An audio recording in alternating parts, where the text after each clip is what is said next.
السلام علیکم، خوش آمدید عالمی سیاست کے ایک اہم موضوع پر۔ آج ہم بات کریں گے اقوام متحدہ کی سلامتی کونسل کے ایک اجلاس کی، جہاں پاکستان اور اسرائیل کے مندوبین کے درمیان ایک تلخ مکالمہ ہوا۔ یہ اجلاس قطر پر اسرائیلی حملے کے تنازع پر تھا۔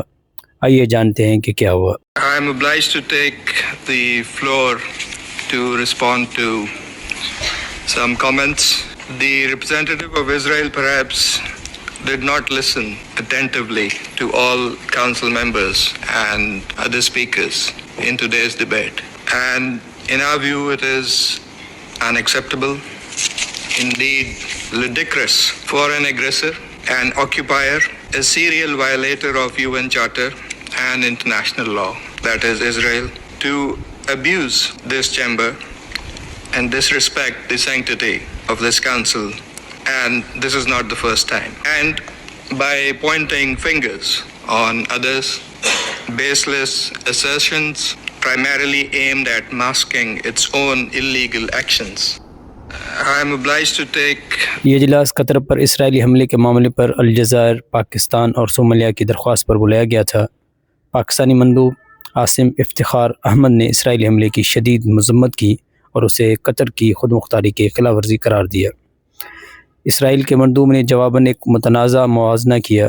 انہوں نے پاکستان میں اسامہ بن لادن کی ہلاکت کی مثال دیتے ہوئے قطر پر حملے کا جواز پیش کرنے کی کوشش کی، لیکن پاکستانی مندوب نے اس موازنہ کو ناقابل قبول اور بیہودہ قرار دیا۔ عاصم افتخار احمد نے کہا کہ اسرائیل اپنے غیر قانونی کارروائیوں اور بین الاقوامی قانون کے خلاف ورزیوں سے توجہ ہٹانے کی کوشش کر رہا ہے۔ اسرائیل نے قطر پر حملے کے جواز کے طور پر پاکستان میں اسامہ بن لادن کو نشانہ بنانے کا ذکر کیا اور کہا کہ پاکستان سمیت کسی ملک نے اس پر رد عمل نہیں دیا، تو پھر حماس کی عادت کو نشانہ بنانے پر قطر سمیت عالمی دنیا کیوں رد عمل دے رہی ہے؟ جس پر پاکستانی مندوب نے شدید رد عمل دیتے ہوئے اس بات کو ناقابل قبول قرار دیا۔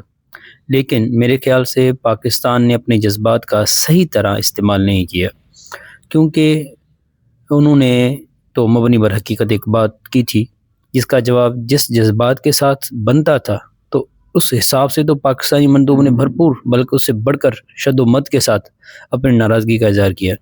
لیکن اگر الفاظ کے انتخاب کی بات کریں، درست جواب کے حد تک تو وہ نہیں کر سکا اور شاید وہ کر بھی نہ پاتا، اس لیے جو انہوں نے بروقت وہاں کہا یا جو کچھ کیا وہ ٹھیک کہا اور ٹھیک کیا، آپ کو اسے کتنا ہی اختلاف کیوں نہ ہو۔ سلامتی کونسل نے دوحہ پر حملوں کی متفقہ مذمت کی اور قطر کی خود مختاری اور علاقائی سالمیت کی توثیق کی۔ پاکستان نے بھی قطر پر اسرائیلی حملے کی مذمت کی اور کہا کہ یہ عالمی قوانین کے خلاف ورزی ہے۔ یہ واقعہ عالمی سیاست میں تنازعات اور سفارتی معاہدوں کی ایک اور مثال ہے۔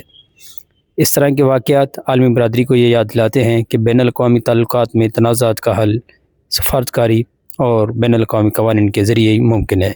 پاکستان اور اسرائیل کے درمیان اس مکالمے نے ایک بار پھر عالمی سیاست کے پیچیدگیوں کو اجاگر کیا۔ تو دوستو، یہ تھا سلامتی کونسل میں پاکستان اور اسرائیل کے مندوبین کے درمیان ہونے والا مکالمہ۔ عالمی سیاست میں ایسے واقعات ہمیں بین الاقوامی تعلقات کی پیچیدگیوں کا ادراک دلاتے ہیں۔ اگر آپ کو یہ ویڈیو پسند آئے تو لائک کریں، شیئر کریں اور مزید دلچسپ مواد کے لیے ہمارے چینل کو سبسکرائب کریں۔